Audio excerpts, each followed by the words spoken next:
Rethinking Possible is a presentation of Covenant Exchange in partnership with Rare Gem Productions, hosted on the Inspiration Networks of OneRareGem.com. Uniquely positive. Learn more at OneRareGem.com. Welcome to Rethinking Possible. This is your host, Nicci Roach, and this day I am so excited because in the studio I have Bernie Frazier. Bernie Frazier is a true strategist when it comes to talent acquisition, career advice, and a host of other things that you may have. I had the opportunity to meet Bernie. It's been several years ago, and it was through a mutual friend, and this person wanted us to meet, just had this burning desire for us to meet. So we met, and obviously he knew something we didn't know at the time because we just clicked. And Bernie, she has an amazing familiarity. If you're just meeting her, it's as if you've known her all your life. Kind of like that old girlfriend that you grew up with, lost contact, you moved to different states, but now you're reconnecting it, but you still pick up where you left off. That's Bernie. And when you talk to her, you know some wisdom will be dropped before you exit her presence. And so I'm telling you, you're going to sense that even over the airwaves. So stay tuned. We'll be right back. How can our listeners begin living their lives with focus on their physical, mental, spiritual health? What are some of those small steps that they can take? Just developing a daily practice. If you make a list and decide these are the 3 things that I'm going to do because I know that when I do these things, I feel better. And then you go through your checklist every day, it becomes a habit. So one of the things that I would definitely recommend is finding something that's uplifting or motivational that you can read or listen to every morning. We have no control over what happens once we hit the door, but we can definitely prepare ourselves so that when we do encounter whatever arises, we're in a better emotional and mental state to deal with it. You would definitely need to incorporate a physical practice because we've learned how important that link between mind and body is. So it can be something really small, like, you know what, I'm going to take 5,000 steps a day and I'm going to have a pedometer to be able to count how many steps I'm taking. Something that simple goes a long way into helping us both physically and mentally. Be alive and well. Learn more at aliveandwellstl.com. Welcome back. It's your host, Nicci Roach. You are Rethinking Possible. And today, taking us into this space is Bernie Frazier. And Bernie Frazier, welcome. Hi, thank you for having me. It's so good to have you here this morning. So let me tell you just a little bit about Bernie. She is a St. Louis-based speaker and career strategist who is said to enthrall her audience and give her clients riveting insights that help them find freedom and fulfillment in their careers. So those of you who are feeling a little like drab, burnt out, she can help you renew, restore, and recover, as well as reposition, if I could even throw that in.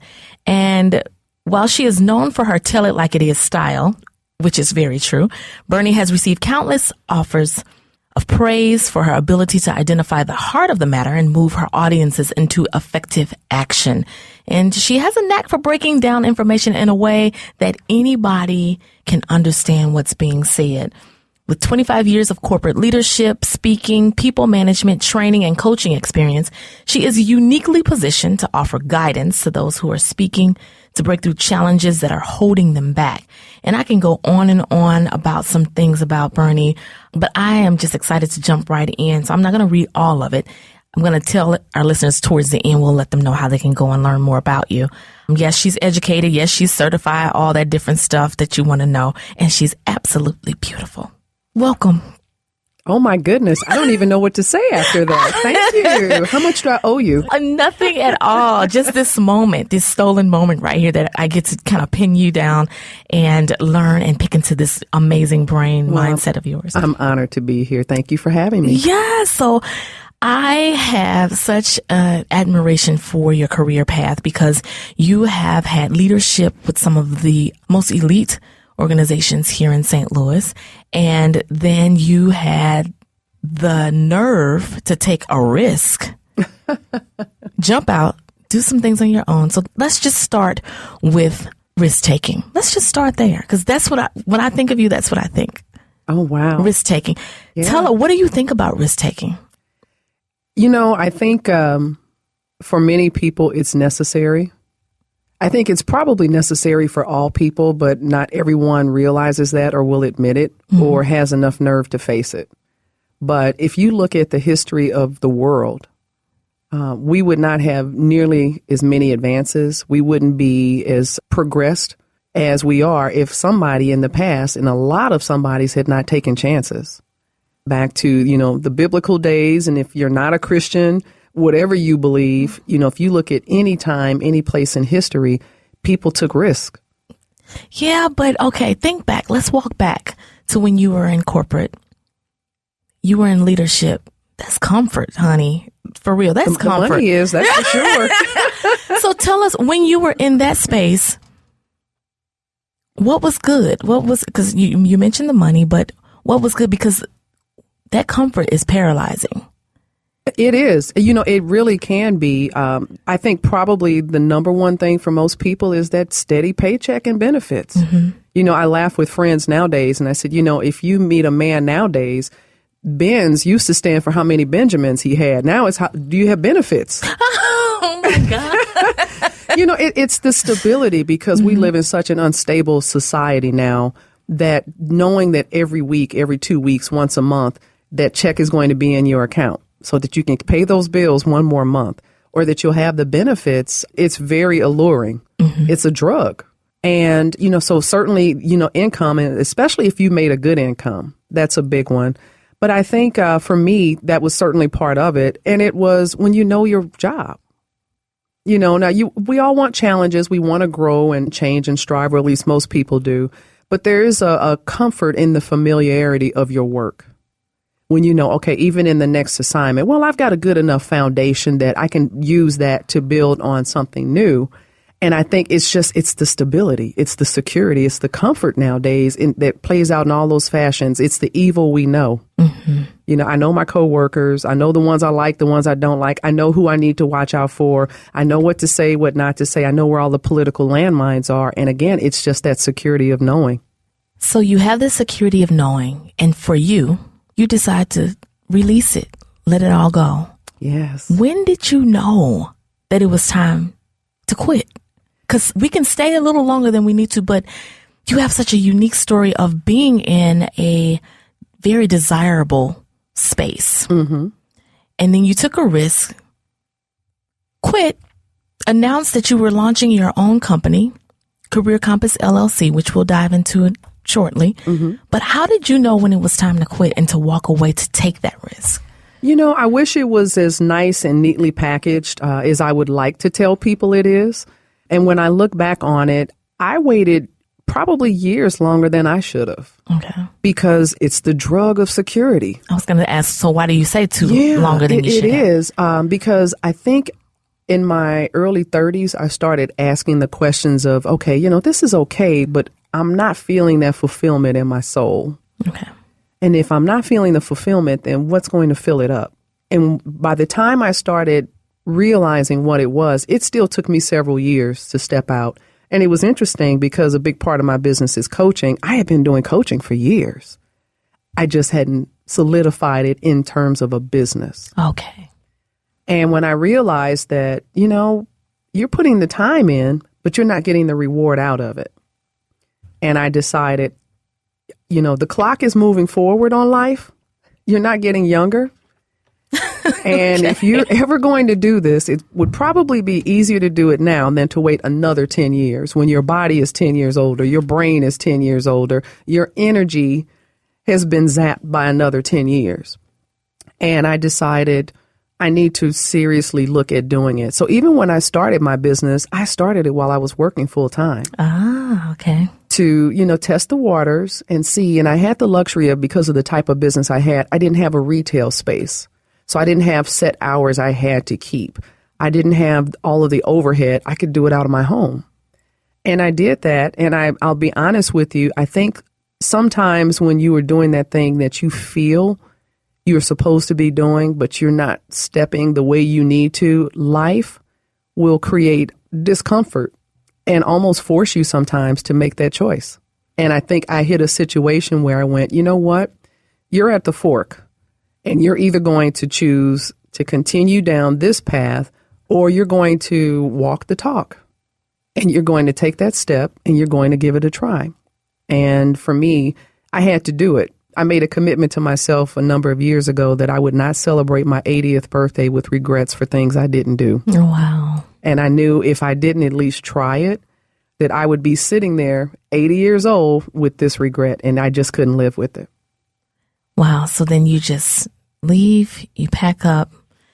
But I love the fact that you mentioned, because we can have a desire, we can have a goal, we can have a dream, but there is definitely a strategy to it. You just don't. I love the fact that you didn't just quit and it's like, okay, I'm going to start something. No, there was an actual method to the madness, if I could use that. Absolutely. Absolutely. This wasn't something that, I mean, I'm a risk taker, but I tell people I'm a calculated risk taker. I'm not the one that's going to wake up one morning and decide to sell my home, get rid of all my, worldly possessions and go move to Tibet and be a monk for the rest of my life. If that's what I want to do, I've got to plan that out. And so when I realized that at some point I was going to start my business and, I said, I don't know if I'll do it full time or part time, but what if it goes, what if I want to do it full time? I started planning probably about 6 years before I actually stepped out. What does this plan look like? Because that's interesting because we think, okay, I just need to get the business part of it. But I know some of your story. There's a personal side. Oh, yeah. That I think we ignore or don't tap into as we should. Share. Oh, yeah, absolutely. Yeah, you're right. A lot of my story, but I got divorced in 2006. Okay. And I went, okay, so that means there's only one income coming in the house. And guess who's bringing it in? Me. And so if I'm not bringing in the income, guess what's not coming in? Income, right? Income. Right. And I went, I'd like to think I could live off of fumes. And I know God is a provider, but he also says faith without works is dead. Yeah. And I started thinking, so what would I need to do if I were to step out full time? I said, I still have to be able to keep the lights on. And my big thing is I need lights and food. Yes. And so what I started doing was taking inventory on my finances. Okay. Coming out of a divorce, it can leave you less financially strong than you were before you went in. And so there was some debt that I had to pay off. And I went, okay, it's one thing to pay off debt, but I need a cash reserve. And I just got really aggressive on my cash reserve. I was still putting things toward retirement, but I said, that's still 25 years off. I'm trying to figure out a now. So I got really aggressive on putting cash money aside. And I tell the story that for years, I didn't have a flat screen TV. And people would come to my house and my basement is kind of that hangout area and they'd see that big 25, big tube big bump TV, in the back, big right? bump in the back. And they'd go, oh my gosh, you don't have a flat screen. I said, it's funny. Every time I pick up the remote control and hit the power button, it comes on. Wow. So I go, no flat screen today. And the thing that a lot of people didn't know, I could have written checks to have a flat screen in every room in my house, but I was making different choices. That is such a lesson that we all, I'm going to say all, need to be reminded of as we go along life, because going back to those evils you mentioned earlier and those things that can pull us into these comforts of life. Oh, yeah.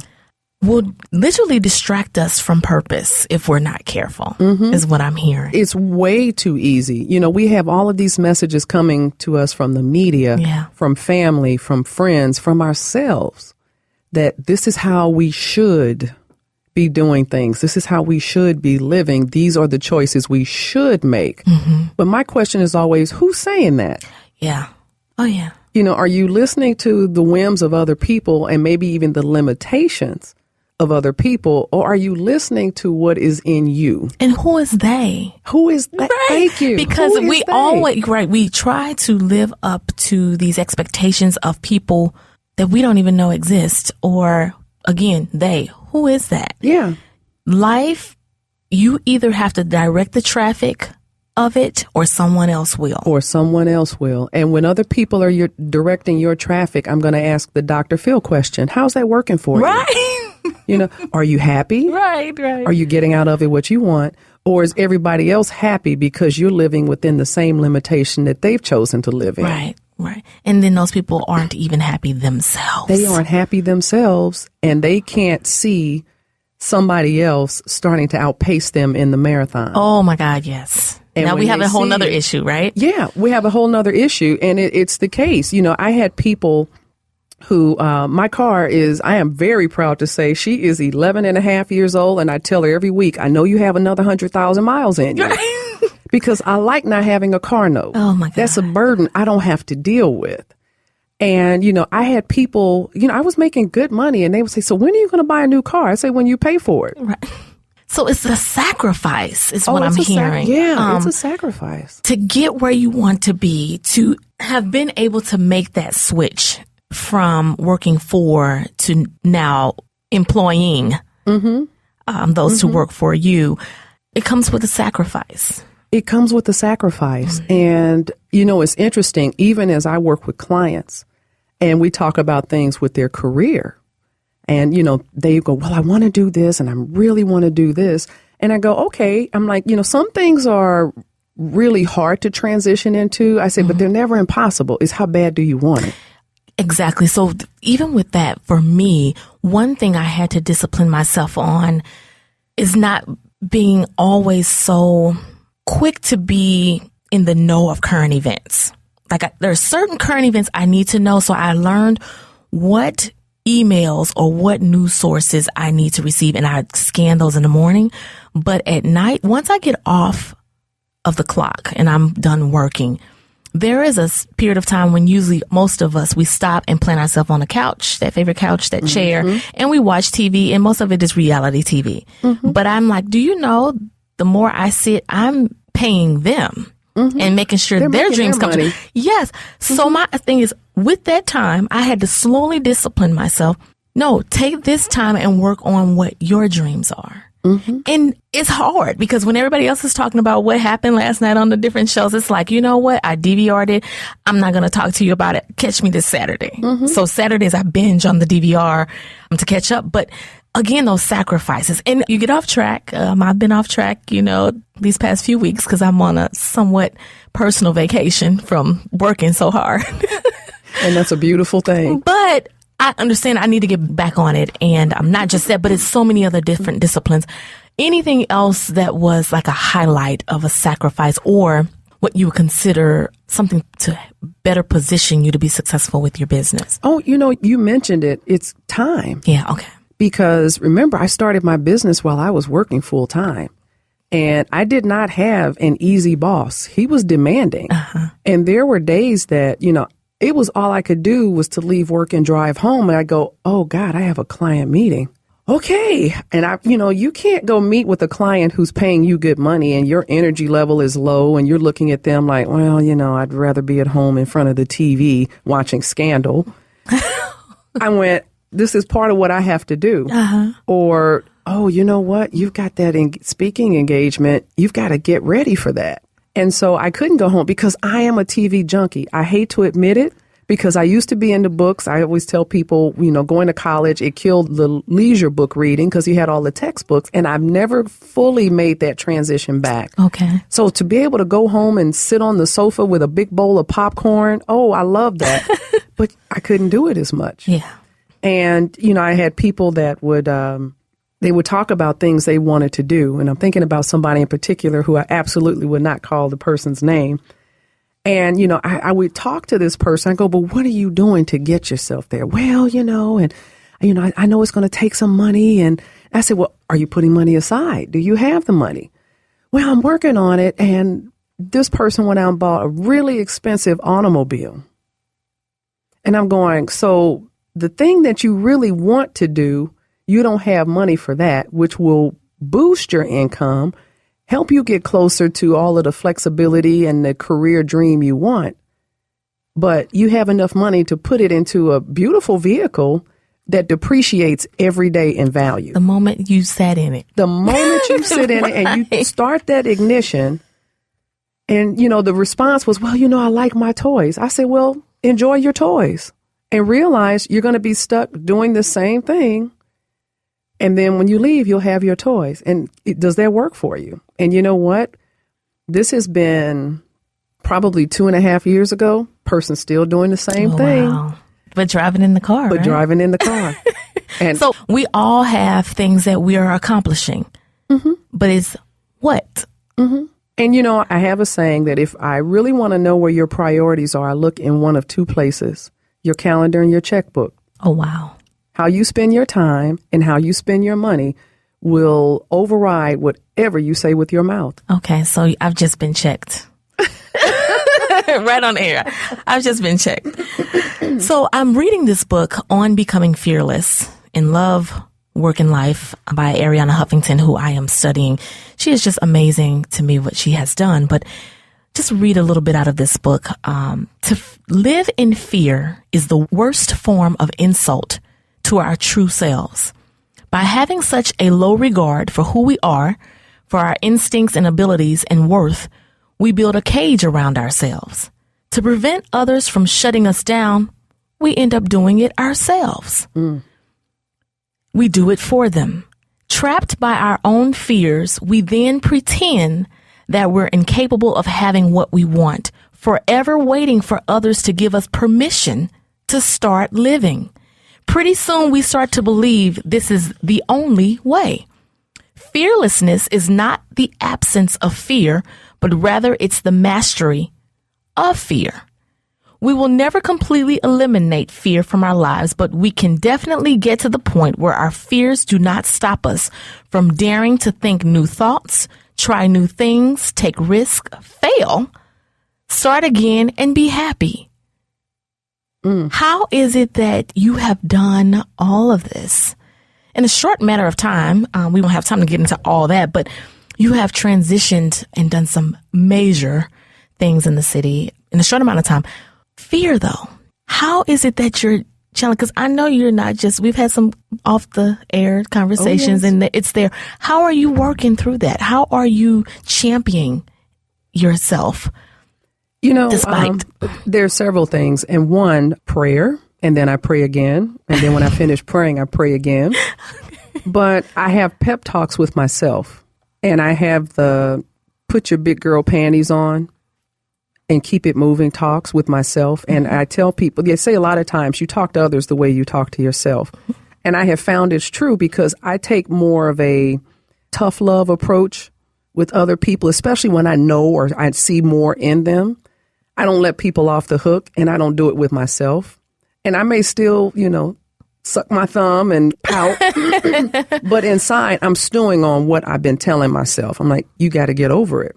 But, you know, a lot of people have heard the acronym for fear, false evidence appearing real. Right. But there's another one that I try to incorporate, and I have to remind myself of it, and it's face everything and respond.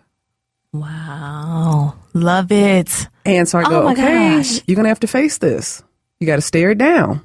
I love that. Put your big girl panties on, get over yourself, wipe the tears, and stare this thing down. And that's with the smallest to the largest thing that comes. Cause it's really the small things that trip us up. I was going to say, it's those small things that trip you up. The big things we can deal with because we expect big things to be big. Mm-hmm. But it's those little bitty cracks in the street. That's what catches our heel. It's not the cliff. Our pumps, that little ladies, that little stiletto, it doesn't get hung up in Grand Canyon. Yeah. It gets hung up in that little bitty crack on the street. Wow.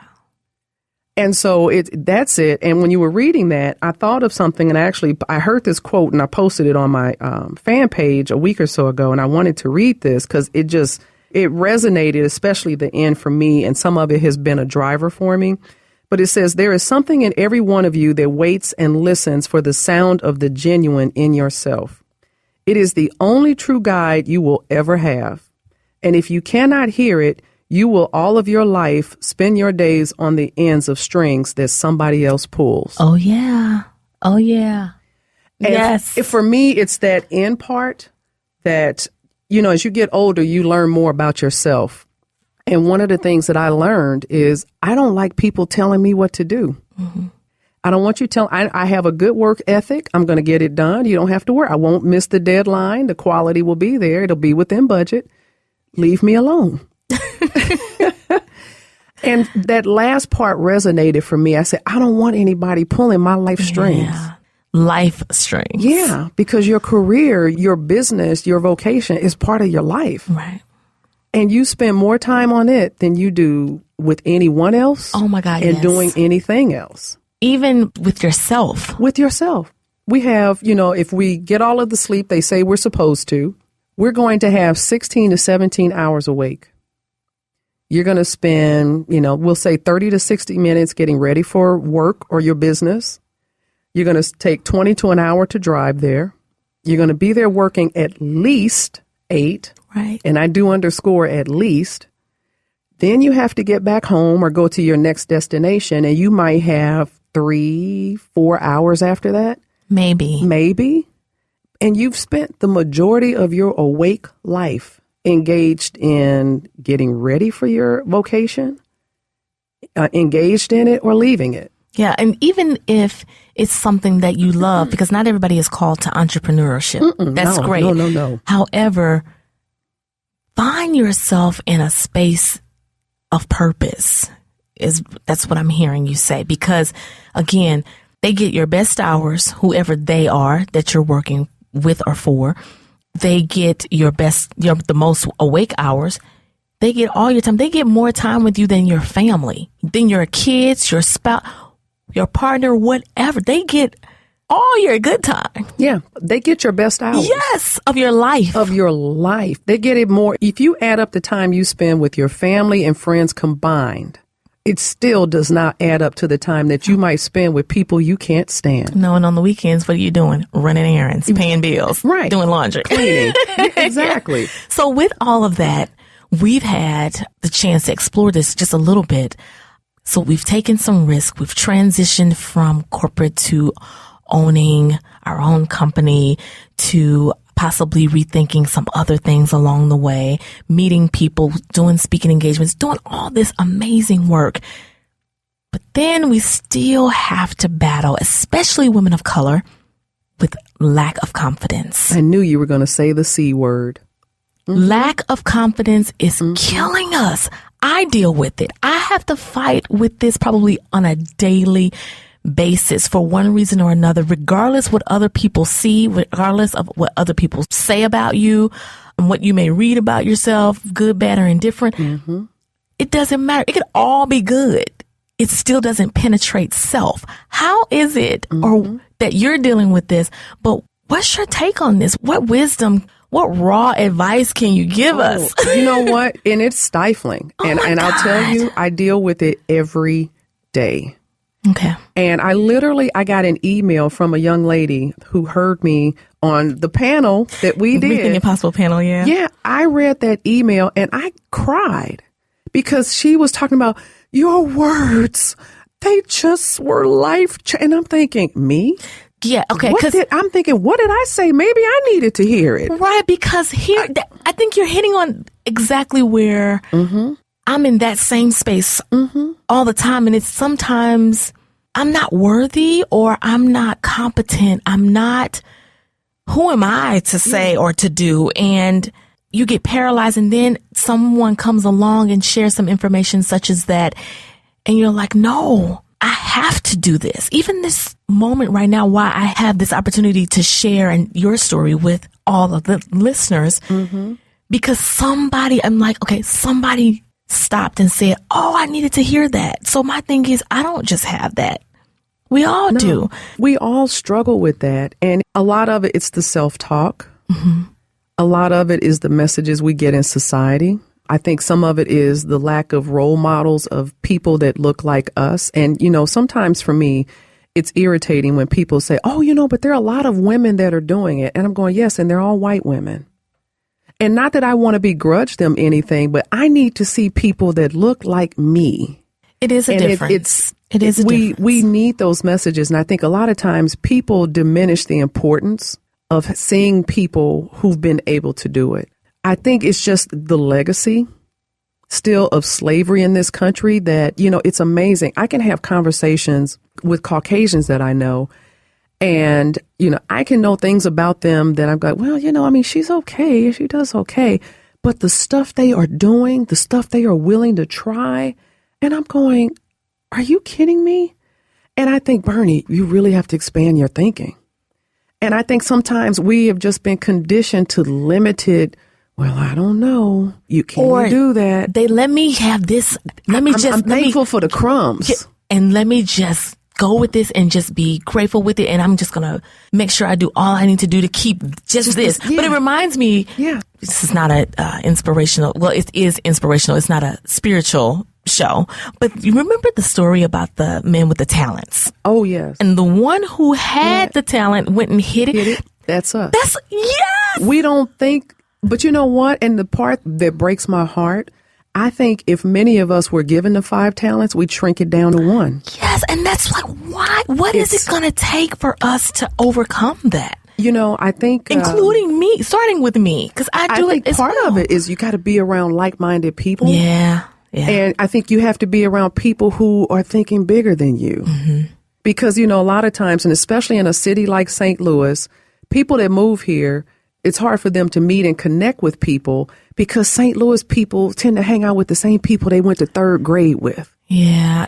And, you know, so even if you are itching to break out, you're feeling the pressure of, well, I might leave her behind. I might leave him behind. And so it creates these cocoons that we never break out of. Or even if we start, we get afraid, I can't finish this. I can't do it. Who am I? Yeah. And I think some of it is we know our own weaknesses. And instead of us being fixated on our strengths, because I tell my clients, play to your strengths. We spend so much time trying to fix weaknesses that may move an inch in improvement instead of those things that we naturally flourish in, that I always say get our brain juices going, that have us at our most energetic, our most creative, where it just comes. So we don't focus on that. And so we don't focus on it with our efforts because I don't think we focus on it with our thoughts. I agree. So there was a program I had the honor of attending and completing at Harvard University. Mm-hmm. And it was for women in educational leadership. Okay. You would have thought we would have covered just a broad spectrum of topics. But do you know what we focused on the whole week we were together? What's that? The theme was best self. Yeah. Who are you when you are your best self? So we had to do an assessment of ourselves personally. And then you had to send out this template to a maximum of 20 people to share 3 occasions when they saw you as your best self. They took all that information. So I sent it out to 20. I'm an overachiever. So I sent it out to the 20. I did get 18 back.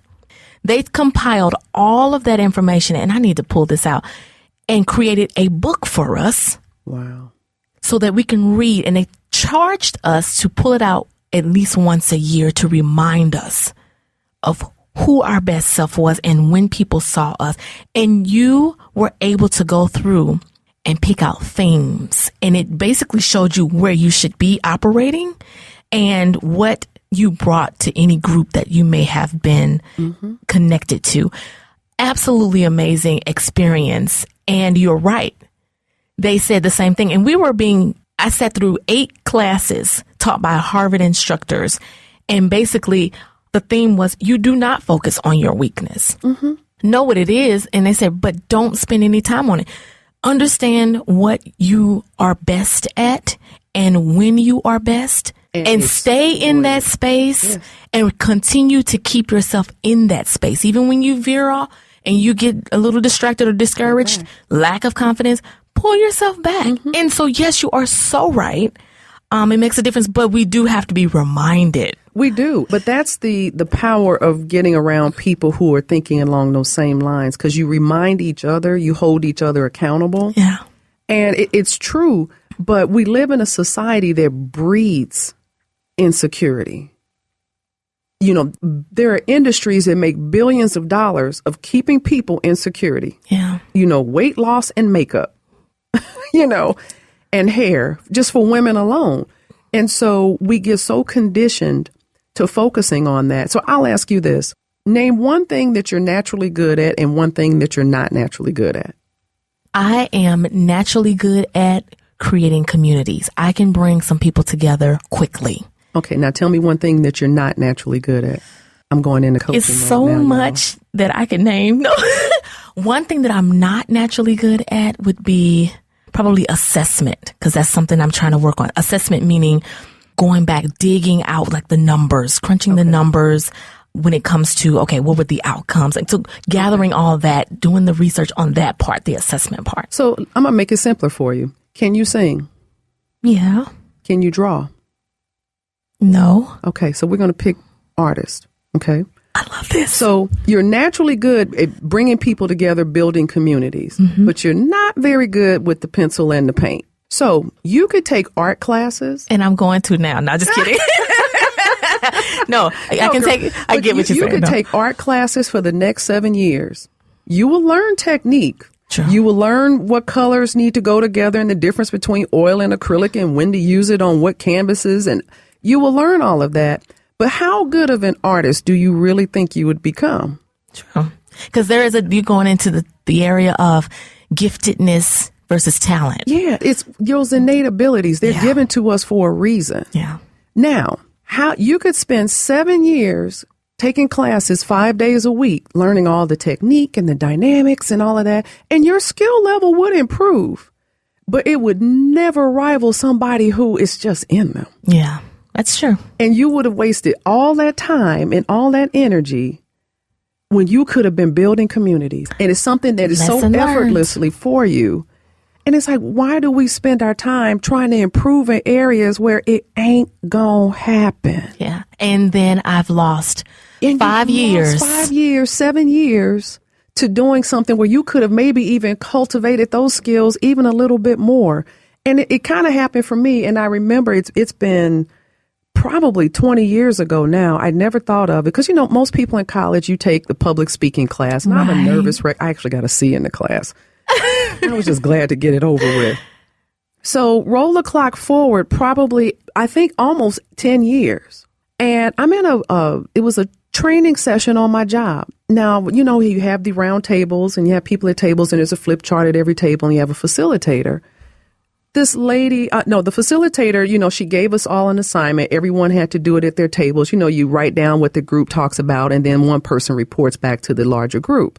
So I am the junior person at my table by, I think, 2 levels. Mm-hmm. And we got everything written down and everyone unanimously voted for me to do the talk back to the larger group. And I'm thinking, why me? I'm the young, you know, look, that stinking thinking, you know, well, I'm just a manager. I can't do this. Mm-hmm. Instead of me seizing that, looking at it as an opportunity to shine before all of these more and build your brand. People and That's build right. my brand. That's right. I'm trying to shrink from it. And I went, okay. So when it was my time, I presented everything on the flip chart. It was no big deal. And I sat back down. So we finished the room. We go to break. And this lady who to this day, I have no idea who she is. I didn't know her then. She made a beeline for me. And she said, excuse me. She said, can I ask you a question? I said, sure. She said, were you ever in Toastmasters? I said, no. Why? She said, because the way you presented that information was exactly how they teach us in Toastmaster. Okay. And I went, oh, I mean, I was just stunned. I didn't even know what to say. And for whatever reason, when she walked away, I remember thinking, what was that about? But I chewed on it. And all of a sudden, that started me paying attention to when I speak. And over the years, how many times then I would go to conferences and I'm presenting on something. I'd have the highest scores. Wonderful. And then I'd be asked, and people would be like, oh my God, what you said. And I'm thinking, I don't even know what I said. So, you know, what I started doing was, I said, I need to be speaking because it's effortless for me. And we are already doing what we should be doing. It's just a matter of how do you bring it together and groom it. Yeah. If I could use that word. Yeah. And how do you build on it? But the first thing you have to do is recognize it. Mm-hmm. And I think a lot of times we don't recognize it. I walk through exercises with clients when they're trying to figure out, as I say, what they want to be when they grow up. And it's not rocket science, but it's asking a lot of those basic questions. You know, if you had 2 hours to surf the internet, what would you look at? Wow. What section do you go to in the bookstore? What do other people say you're good at? Because I'm a firm believer that our gifts aren't for us. They come through us for other people. Oh, yes. And if we saw the gift, we'd be puffed up in it thinking it was us that gave us the gift. Oh, yeah. That's why we have the thorn also. Yes. And keep us humble. Exactly. And so one of the big things that I encourage people to do, and I always tell them, this is the foundation of whether it's a job search, whether you're thinking about starting a business, or, whatever it is, I ask people 4 words, and it's, what do you want? And I always have to tell them, because what always comes back, well, I've done this, and, I can do this. And I said, I didn't ask you what you've done. I didn't ask you what you could do. I didn't ask you what you're trained to do or educated to do. I asked you a very selfish question. What do you want? I said, this is your moment to be as greedy and self-centered and narcissistic as you can be. Because until you figure that out, how do you know how to plan? Right. Where to go, who to talk to, what research you need to do, what kind of monies you're going to need, where you need to be. I said, that is the foundation of any of it. You have to figure out what you want. Mm-hmm. And we are so conditioned to do what other people think we should do. Oh, yeah. Well, I went to school and I got my degrees in this. Yeah, but you're not happy. Or my parents expected me to do this. I had a client once, incredible education, Ivy League undergrad, WashU Law School. And there was no financial aid. So you can imagine how much money his parents spent in that 7 years of education. For him to come out of law school for 3 years, and when he came to me, he could quit his job. He said, I hate practicing law. And I went, what an expensive lesson. Yeah. If somebody would have just asked him that question 10 years ago, how much money could have been saved? Speaking of 10 years ago, our last question, we are having such a great time. I hate to wrap up. Definitely will have you back. 10 years ago, if you knew what you know now, and it can also be some advice for those who are listening, you do have the platform for the world at this very moment. What would that one thing be? Boy, that's a good question. When I look back 10 years ago, I think we've actually touched on it, and it was believe in yourself more than you do. Because there are people out here doing the things that you want to do who are less talented, less educated. They have less ability. They have fewer resources. But the one resource that they need more than anything else is they believe in themselves. Wow. Bernie, thank you so much for joining us. Thank you. Again, we had to be continued. So please, I'm going to get on your calendar. Just know that. Let's do it. Thank you so much for joining us. Miss Bernie Frazier joining us today, career strategist, guest speaker, and as you can see, or as you have heard, I should say, motivating, inspiring, and all the other things that you could think of when you talk about encouraging and building confidence. You can learn more about Bernie Frazier by visiting CAREERCompassLLC.com. But real briefly, Bernie, if you could just share with us just a little bit about Career Compass. Sure. Career Compass is a business that I started about 4.5 years ago. As I mentioned, I've done coaching for years. I've done speaking for years, but decided to formalize it. And really what I do in a nutshell is I help people who are bored, burned out, or frustrated in their career. I help them find the freedom and fulfillment that they desire. So I do coaching with people. I can do one-on-one coaching. I do a lot of that, even group coaching. I do speaking. And I really help people who are maybe at a point in their career where they've had some success and they've done it for 15, 20, 25 years, but it's no longer fulfilling and they're looking for something else to do. And I help them figure out what it is they want to do, or if they know, I help them build that bridge to it and put a plan together.